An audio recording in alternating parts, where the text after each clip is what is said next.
بسم اللہ الرحمن الرحیم نحمدہ ونصلی علی رسولہ الکریم۔ عزیز اہل سنت والجماعت بھائیو، دوستو، بزرگوں، پچھلے دنوں تقریباً کل کی بات ہے 23 اپریل سن 2020 کو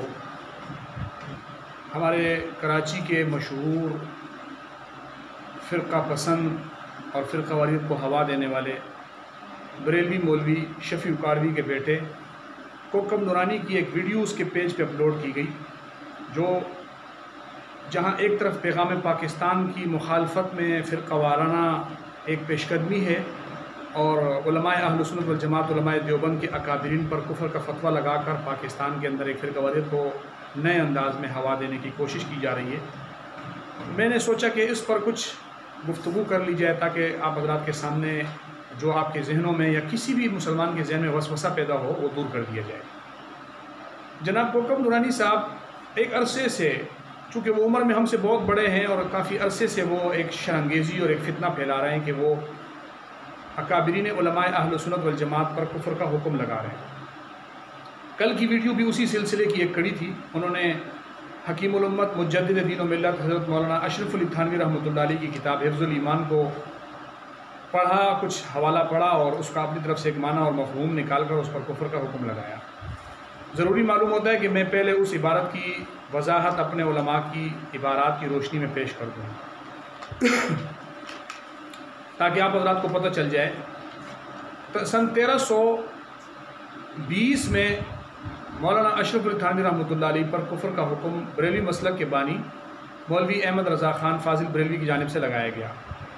یہ ایک شوشہ اس نے چھوڑا اور اس کے بعد فرقہ واریت کی ایک آگ بھڑکی اور ملک بھر کے اندر انہوں نے اس فتوے کو لے کر جو ہے پھیلایا اور اس کو خوب اس کا ڈنڈورا پیٹا۔ تو اہل سنت والجماعت علماء کی طرف سے بھی ایسا ہوا کہ آمنا سامنا ہوا، ان کے ساتھ گفتگو ہوئی۔ میرے پاس اس وقت فتح بریلی کا دلکش نظارہ نامی ایک کتاب ہے جو مولانا منظور نعمانی صاحب رحمۃ اللہ علیہ اور بریلوی عالم اور مولوی سردار احمد لائل پوری کے درمیان میں مناظرے کی رویداد ہے۔ اس میں مولانا منظور احمد نعمانی صاحب رحمۃ اللہ علیہ نے حفظ الایمان کی عبارت کا بڑا ہی احسن انداز میں معنی اور مفہوم اور مطلب واضح کیا، اور انہوں نے لکھا، پہلے تو انہوں نے اس عبارت کو لکھا کہ عبارت نقل کرنے کے بعد انہوں نے لکھا اس کا معنی اور مفہوم کیا بنتا ہے۔ وہ کہتے ہیں اس کے بعد میں اپنے وعدے کے مطابق حفظ الایمان کی عبارت کی توضیح کرتا ہوں۔ یہ میں پہلے عرض کر چکا ہوں کہ حفظ الایمان کی اس عبارت میں یہ بحث نہیں کہ حضرت صلی اللہ علیہ وسلم کو کس قدر علوم غیبیہ عطا فرمائے گئے اور کوئی دوسرا ان میں آپ کا شریک ہے یا نہیں، بلکہ مولانا تھانوی مدظلہ کا مدعا صرف یہ ہے کہ حضرت صلی اللہ علیہ وسلم کو عالم الغیب کہنا درست ہے یا نہیں۔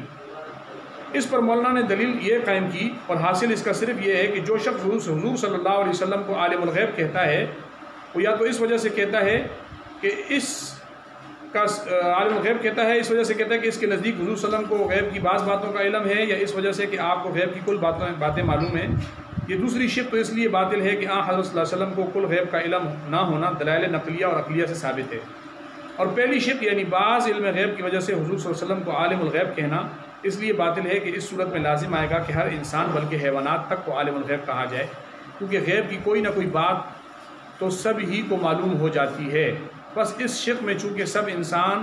حتیٰ کہ حیوانوں کو بھی عالم الغیب کہنا لازم آتا ہے اور یہ عقلاً نقلاً عرفاً غرض ہر حیثیت سے باطل ہے، لہٰذا یہ شق یعنی زید کا بعض علوم غیبیہ کی وجہ سے عالم الغیب کہنا بھی باطل ہوگا۔ یہ ہے مولانا کی اس عبارت کا خلاصہ۔ اس کے بعد حضرت نے پھر اس عبارت کی وضاحت کے نام سے اسی صفحہ 47 پر ایک اور بھی تفصیل عبارت کو سامنے رکھ کر پیش کی۔ چونکہ حفظ الایمان کو پیش کر کے بریلویوں کی طرف سے یہ الزام لگایا جاتا ہے کہ مولانا تھانوی رحمۃ اللہ علیہ نے نعوذ باللہ نبی کے علم کو جانوروں اور چوپاؤں کے علم کے برابر قرار دیا ہے۔ یہ بات تو بالکل سراسر باطل ہے۔ اس کی وجہ یہ ہے کہ جو بھی اس وقت حفظ الایمان کو پڑھتا ہے تو حفظ الایمان پڑھنے کے بعد وہ اس نتیجے پہ پہنچتا ہے کہ ایسی بات بالکل غلط ہے۔ حفظ الایمان میں جو سائل نے سوال کیا ہے، جس کو بڑے ہی دبے لفظوں میں اور الفاظ کو چبا چبا کے مولوی کوکب نورانی نے بھی بیان کیا، لیکن عبارات کا اصل عبارت کو پڑھ نہیں سکا۔ سائل نے کیا سوال کیا؟ سائل کا سوال یہ تھا کہ نبی صلی اللہ علیہ وسلم کے بارے میں کہ کیا آپ کو جو بعض علوم غیبیہ یا بعض جس کو آپ علوم غیبیہ کہہ رہے ہیں یا ہم اس کو بعض غیوبات کہہ رہے ہیں، ان کی وجہ سے ان پر عالم الغیب کا اطلاق کیا جا سکتا ہے یا نہیں، یہ سوال تھا۔ اس کا جواب دیتے ہوئے مولانا تھانوی رحمۃ اللہ نے فرمایا کہ اگر آپ کہتے ہیں کل کی وجہ سے، تو کل تو اس لیے باطل ہے کہ کل علوم غیبیہ کا تو ہم قائل ہی نہیں ہیں اور یہ بات ہی غلط ہے۔ اگر آپ کہتے ہو بعض علوم غیبیہ، تو بعض علوم غیبیہ کی بنیاد پر اگر عالم الغیب کہتے ہو تو پھر عالم الغیب کا اطلاق تو آپ سب پہ کرو، کیونکہ خود بریلویوں کے اصول کے مطابق یہ کبھی کبھی مناظر اور مصنف کا یہ طریقہ کار ہوتا ہے کہ وہ سامنے والے کے جو ہے اصول اور اسلوب کے طریقے پر جو ہے وہ گفتگو کرتا ہے۔ تو سامنے والوں نے چونکہ یہ کہا ہوا ہے کہ ان کے نزدیک علوم غیبیہ نبی صلی اللہ علیہ وسلم کو حاصل ہیں، بعض علوم غیبیہ کہیں یا اس بعض کو انہوں نے کل کا نام دیا، جو بھی کہیں، چونکہ یہ اس کے قائل ہیں، تو حضرت نے اس کا جواب دیتے ہوئے کہا کہ اگر بعض علوم غیبیہ کو آپ مراد لے کر آپ کو عالم الغیب کہنے کا دعویٰ کرتے ہو تو یہ دعویٰ بھی اس لیے غلط ہے کہ بعض علوم غیبیہ تو خود تمہارے نزدیک بھی وہ سب کو حاصل ہیں۔ کیوں کہ تم جس چیز کو علم غیب کہتے ہو، جس چیز کے بارے میں تمہارا دعویٰ یہ علم غیب ہے، وہ تم دوسروں میں بھی تسلیم کرتے ہو۔ اس کے اوپر میں پہلے وضاحت پڑھ دوں، پھر حضرت تھانوی رحمۃ اللہ علیہ کی عبارت کو بھی میں آپ کے سامنے پیش کروں گا اور آپ کو اندازہ ہوگا کہ کوکب نورانی نے کس قدر دجل سے کام لیا ہے۔ مولانا فرماتے ہیں آپ کی ذات مقدسہ، یہ وضاحت میں مولانا منظور احمد نعمانی صاحب کی کتاب فتح بریلی کا دلکش نظارہ صفحہ 47 سے پڑھ رہا ہوں، جو انہوں نے مولوی سردار احمد لائل پوری کے سامنے پیش کی تھی۔ آج سے تقریباً 80-90 سال پہلے کی بات ہے، سن 1354 کی بات ہے، اب 1440-41 چل رہا ہے، تو 41 اور اس میں آپ خود اندازہ لگا لیں کہ 90 سال پرانی بات ہے۔ اس زمانے میں مولانا نے وضاحت کر دی کہ آپ کی ذات مقدسہ پر علم غیب کا حکم کیا جانا، یعنی حضرت وسلم کو عالم الغیب کہنا اور آپ کی ذات قدسی صفات پر عالم الغیب کا اطلاق کرنا، اگر بقول زید صحیح ہو تو دریافت طلب اسی زید سے یہ امر ہے۔ یہ میں وضاحت کے ساتھ پڑھ رہا ہوں کہ اس غیب سے مراد، یعنی اس غیب سے جس کی وجہ سے وہ عالم الغیب کہتا ہے، مراد بعض غیب ہے یا کل غیب؟ یہاں حضرت مولانا مدظلہ اس عالم الغیب کہنے والے شخص سے یہ دریافت فرما رہے ہیں کہ تم جو حضور کو عالم الغیب کہتے ہو تو کس اعتبار سے؟ آیا اس لحاظ سے کہ حضور کو بعض غیب کا علم ہے، یا اس وجہ سے کہ آپ کو کل غیوب کا علم ہے؟ اگر بعض علوم غیبیہ مراد ہیں، یعنی اس مطلق بعض غیب کے علم میں اور اس کی وجہ سے عالم الغیب کہنے میں حضور کی کیا تخصیص ہے؟ ایسا بعض علم غیب جو کہ عالم الغیب کہنے کے لیے تمہارے اصول پر کافی ہو، یعنی کچھ نہ کچھ غیب کا علم، تو یہ تو زید عمر بلکہ ہر سبھی مجنون اور جمیع حیوانات و بہائم کے لیے بھی حاصل ہے۔ یہ وہ وضاحت تھی جو مولانا منظور احمد نعمانی صاحب رحمۃ اللہ علیہ نے مولوی سردار احمد لائل پوری، جو احمد رضا کے مدرسے کا استاد تھا، اس کے سامنے پیش کی۔ اس کا کوئی جواب نہ اس کی طرف سے آیا نہ آج تک آیا۔ کوکب نورانی صاحب اسی عبارت کو پڑھ رہے ہیں اور اسی کو لے کر پھر اسی مکھی پر مکھی مار رہے ہیں جو ان کے بڑے مارتے آئے ہیں کہ جناب یہ عبارت گستاخانہ ہے اور فلاں۔ یہاں جو مجھے بات پیش کرنی تھی وضاحت کرنے کے بعد، دو باتیں۔ کوکب نورانی صاحب کو یہ بات پتہ ہے کہ یہ عبارت چونکہ گستاخانہ نہیں ہے، کیونکہ اس عبارت میں کہیں نبی کے علم کو جانوروں کے علم سے تشبیہ نہیں دی گئی، تو اس لیے وہ اپنے معنی اور مفہوم کو جو عملی جامہ پہنانے کے لیے اور اپنے نظریات کا جامہ پہنانے کے لیے انہوں نے کیا کیا؟ انہوں نے کہا، یہ لفظ ان کو استعمال کرنے پڑے کہ اللہ نے نبی کو جیسا علم دیا ایسا پاگلوں اور جانوروں کو بھی ہے۔ یہ لفظ بھی کوکب نورانی صاحب نے اپنی کتاب میں اپنی تقریر میں کہا، اور کہا جیسا علم نبی کو ہے ویسا جانوروں کو بھی ہے۔ سوال یہ پیدا ہوتا ہے یہ دو عبارتوں کی جو تشریح آپ نے اپنے لفظوں میں کی ہے، یہ اس عبارت کے اندر تو کہیں ہے ہی نہیں۔ آپ کو دونوں عبارتوں میں جیسا اور ایسا کو لانے کی ضرورت کیا پیش آئی،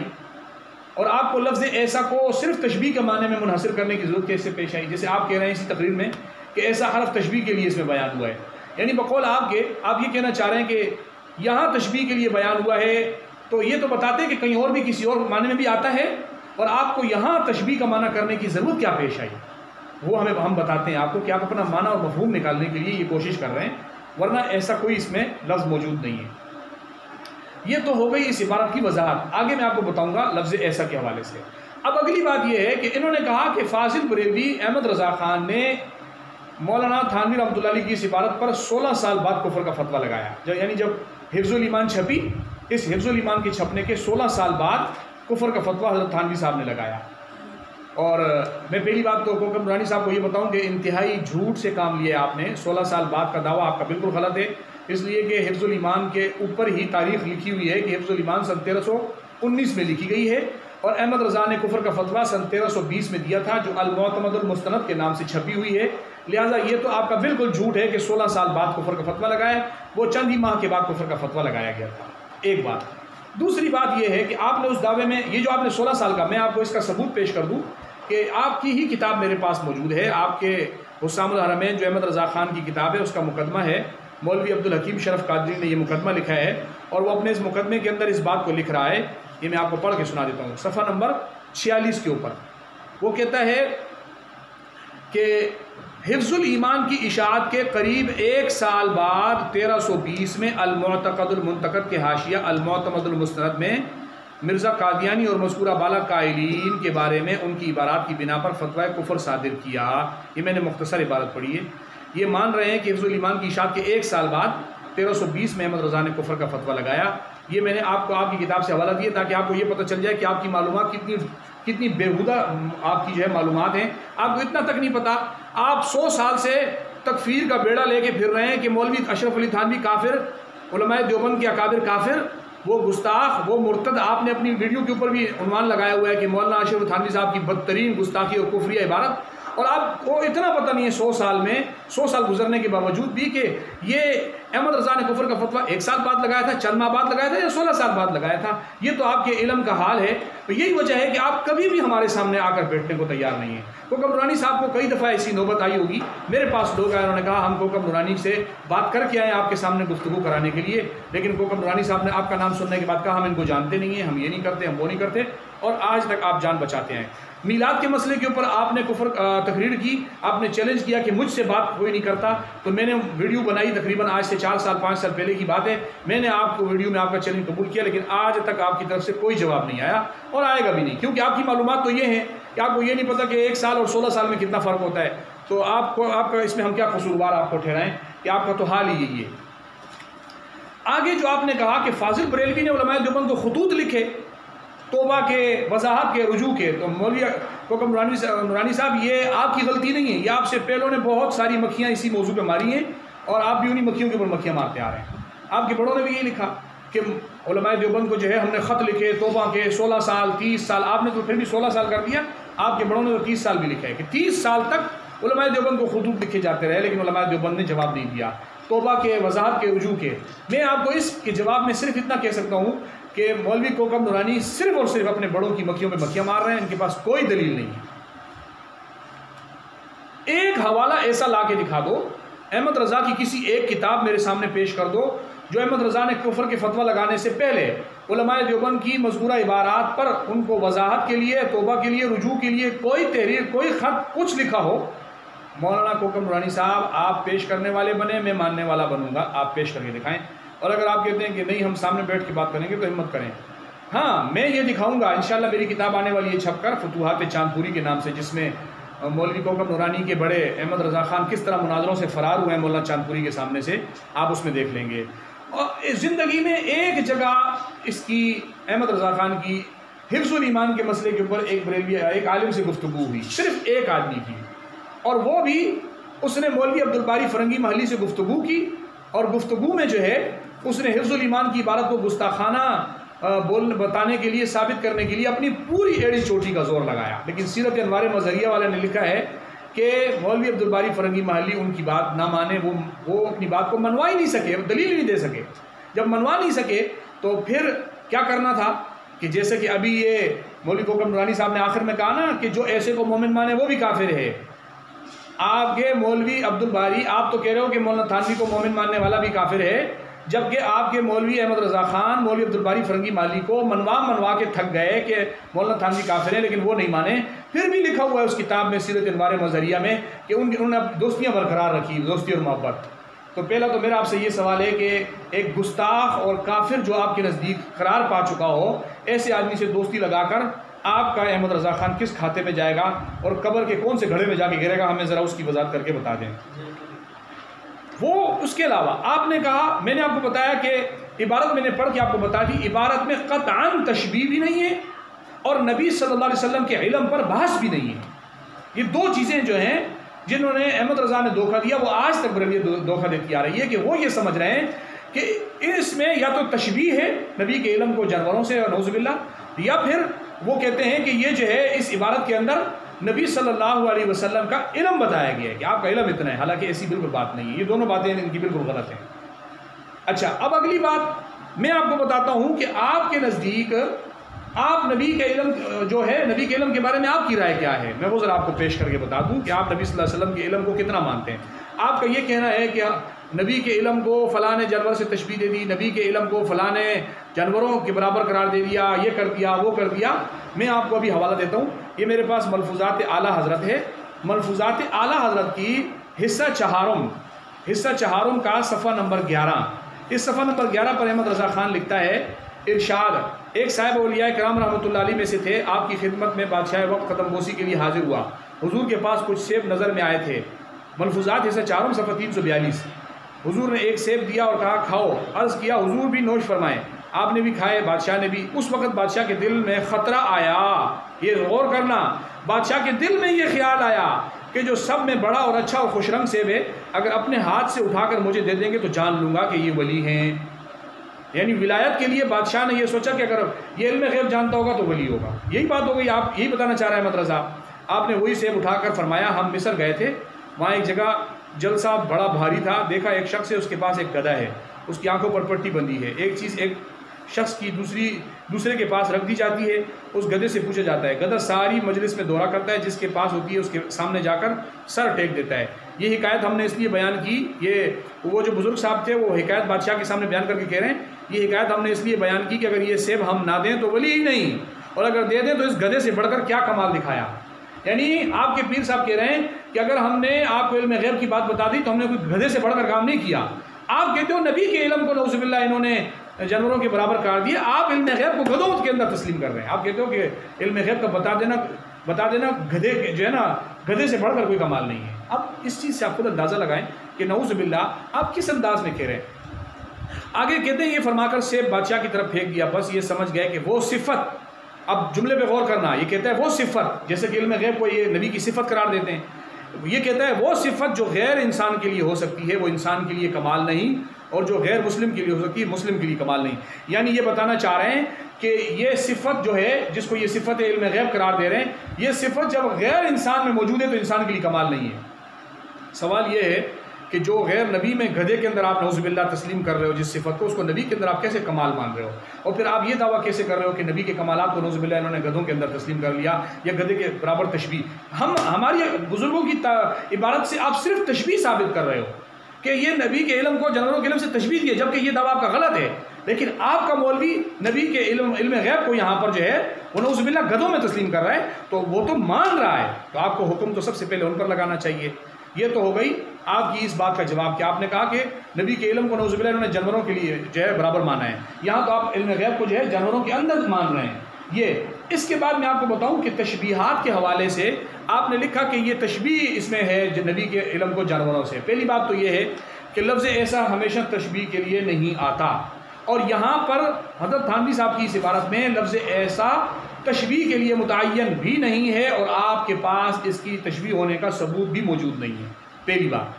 دوسری بات، اگر آپ کو اس بات پر ضد ہے، جیسے کہ آپ نے لفظ ایسا کو تشبیہ کے لیے بنانے کی کوشش کرتے ہوئے اس قدر اتنا اور اس کے ساتھ لفظ جیسا کی شرطیں لگائی، لفظ جیسا کو اپنی طرف سے بڑھا کر آپ اس سے تشبیہ بنانے کی کوشش کر رہے ہیں، میں آپ کو بتا دیتا ہوں کہ آپ کے تفسیر نعیمی کے اندر جو ہے آپ کے مفتی احمد یار خان نعیمی نے لکھا ہے کہ اللہ تعالیٰ رسولوں کے ذریعے سے ہم سے کلام کرتا ہے جیسا کہ بادشاہ حکام یا چپڑاسیوں کے ذریعے کلام کرتا ہے۔ اس صفحہ نمبر 208 کے اوپر آپ کے بڑوں نے لکھا ہوا ہے۔ تو آپ کا بزرگ تو آپ کے عالم تو یہ کہہ رہے ہیں کہ اللہ تعالیٰ رسولوں اور فرشتوں کے ذریعے ہم سے کلام کرتا ہے، جیسے بادشاہ حکام چپڑاسیوں کے ذریعے سے کلام کرتے ہیں۔ نعوذ باللہ، رسولوں اور فرشتوں کو آپ نے چپڑاسیوں سے تشبیہ دی۔ یہاں پر آپ کی عبارت کے اندر جیسا بھی موجود ہے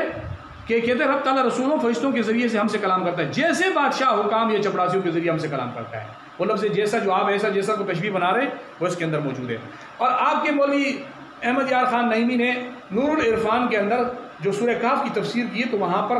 جو عبد سبحان الذی اسریٰ بعبدہ، وہاں عبدہ اور عبدہ اور عبدن کی معنی کرتے ہوئے کہا کہ یہ عبدن اور عبدہ یہ ایسے جیسے کلبن اور کلبہم، کہا کہ اس کی مثال نبی کی ذات کے لیے لفظ استعمال کیا جانے والا عبد، آپ اس کو تشبیہ دے رہے ہیں کلب سے، کہتے ہیں عبد کا معنی عام بندہ، عبدو کا معنی خاص بندہ، جیسے کلب کا معنی عام کتا اور کلبہم کا معنی خاص اصحاب کہف کا کتا. نعوذ باللہ من ذالک، کہ آپ کے بڑوں نے یہ تشبیہ استعمال کیے. آپ کو حکم تو ان پر لگانا چاہیے نا جنہوں نے تشبیہ کے لیے واضح طور پر استعمال کیے. آپ کے مولوی احمد یار خان نعیمی نے اپنی کتاب کے اندر جگہ جگہ کہیں نبی صلی اللہ علیہ وسلم کو جو ہے کپتان سے تشبیہ دیے، کہیں حضرت آدم کے مقابلے میں کہا کہ آدم کے بدن سے حضرت حوا پیدا ہوئی، جیسا کہ جو ہے وہ انسان کے اندر سے بعض دفعہ کیڑے نکل آتے ہیں. نعوذ باللہ من ذالک، حضرت حوا جو پوری کائنات کی انسانیت کی ماں ہیں، آپ نے ان کو کیڑے سے تشبیہ دلوا دی اور آپ کے ایمان پر کوئی فرق نہیں آیا. آپ کو یہاں کوئی تشبیہ نظر نہیں آئی اور آپ کو کوئی اس میں برائی نظر نہیں آئی. اسی طریقے سے اسرار الاحکام کتاب ہے مفتی احمد یار خان نعیمی کی، اس میں اس نے لکھا کہ جیسے کسی کو الو اور گدھا کہہ دو اس کو غصہ آ جاتا ہے، ایسے ہی اللہ کے نام میں بھی تاثیر ہے. الو اور گدھے سے آپ نے اللہ کے نام کو، اللہ کی ذات کو تشبیہ دی، آپ کے ایمان پر کوئی فرق نہیں آیا. آپ کو کسی نے کافر نہیں کہا، نہ آپ کھڑے ہوئے اور تقریر کی. آپ لوگوں کو کہہ رہے ہیں کہ میں تقریر کروں گا اور یہ کروں گا. آپ کو ایک اس تشبیہ پر بھی بیان کرنا چاہیے اور بتانا چاہیے کہ یہ تشبیہ کس کھاتے میں جائے گی اور اس تشبیہ کی وجہ سے آپ کے یہ بڑے کس کھاتے میں جائیں گے، لیکن آپ نہیں کریں گے. آخر میں ایک حوالہ آپ کو اور دیتا جاؤں. آپ کی تفسیر ضیاء القرآن کے اندر جلد نمبر 5 میں آپ کے پیر کرم شاہ ازہری نے لکھا، ایمان اور یقین اللہ کی طرف سے، علم اور یقین اللہ کی طرف سے انبیاء کرام کو، علم اور یقین اللہ کی طرف سے انبیاء کرام کو حاصل ہوتا ہے، اور پھر اسی طرح کا حسب مراتب حیوانوں کو بھی حاصل ہے. یہاں آپ نے علم اور یقین کو